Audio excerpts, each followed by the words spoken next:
So guys, hello everyone. I hope you guys are doing well. So the topic we'll be studying today is homophones. Do you guys recall the last lecture we had on homophones? Okay, so let me tell you the basic things. What are homophones? Homophones are basically words that have the same sound but different spelling and meaning. Okay, so this is a topic from your English grammar portion. Let's continue. Okay. So a homophone can be defined as a word when pronounced seems similar to another word but has a different spelling and meaning. For example, the words bear and bear are similar in pronunciation but are different in spellings as well as meaning. For example, the first bear is an animal, as we all know. The second bear is to absorb or is to withstand something. Okay, let's continue. Sometimes the words may have the same spelling, such as rose, the past tense of rise, and rose, as in the flower. Mostly, however, they are spelled differently, such as carrot, carrot, carrot. So one thing we have to clearly judge here is the meaning and use in the sentence. And mostly homophones are used in your literature portion as to make the poem rhyme in the end, to make it sound, you know, to make it have to make it have a same sound in the end, to end with the same note. So mostly to have rhythmic rhythm rhythmic effects in your poem, I guess, and to add a little meaning. Moving on. Okay, so there are some examples of homophones, their meanings and sentences, just to catch you guys up to speed. Okay, the first word are break.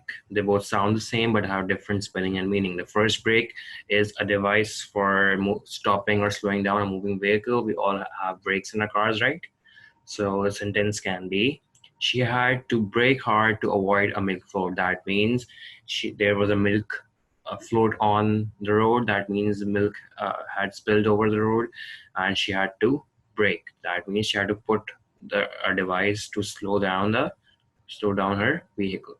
Okay, the second brake means to separate suddenly and violently in two or more pieces. And the sentence for that can be, Charles is always breaking things. It's clear. You can clearly see how the meaning is adjusted according to the sentences. Okay, the second word is sell.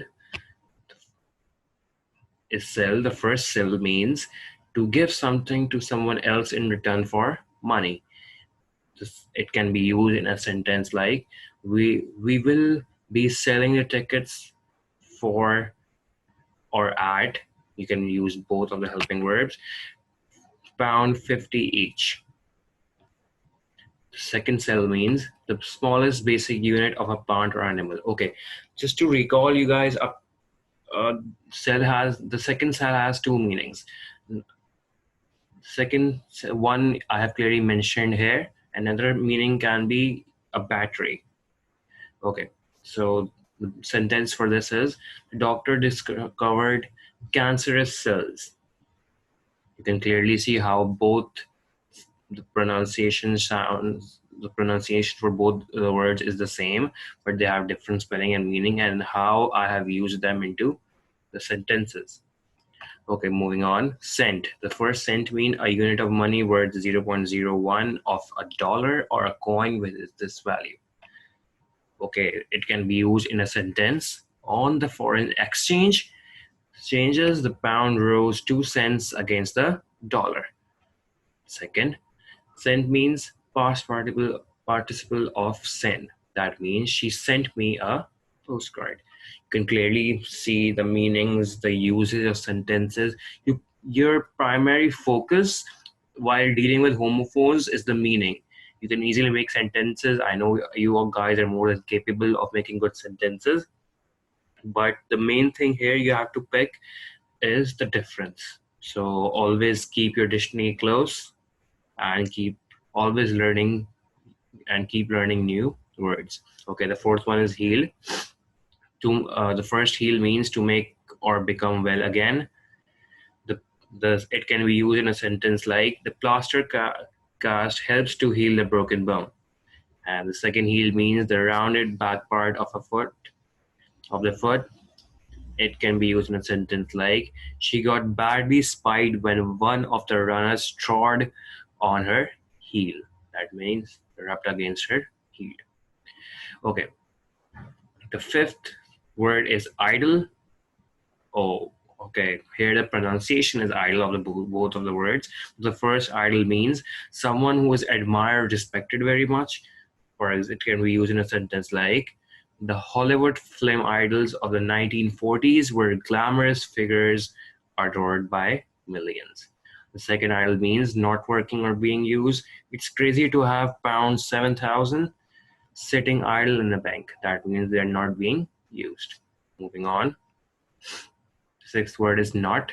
A join made by tying together the ends or pieces of string, rope, or cloth. It can be used in a sentence like I can't untie the knot, it's too tight. Second knot means used to form a negative phrase after words like be, can, have, will, must, etc. He is not fat. You can clearly see both of the words being used. They have the same pronunciation, but they have different spelling and meaning. Okay, the seventh word is right. For the first right means correct. You got 3 answers right and 2 wrong. Second right means to make marks that represent letter numbers on paper or computer screen using a pencil, pen, or whatever writing material. The sentence can be when you fill in the form, please write clearly in the black ink. You guys can clearly see how both of the rights are used in the sentence, which clearly specifies both the meanings. Okay, the final word is sea. The first sea means the salty water that covers a large part of the surface of the earth. You clearly know what sea means. Its sentence is we went swimming in the sea. Very easy, very gettable. The second sea means to be cautious of what is around you by using your eyes. Turn the light on so I can see. You can clearly see how the pronunciation of both the words are same, but they have different meaning and different spelling, so they have different usage.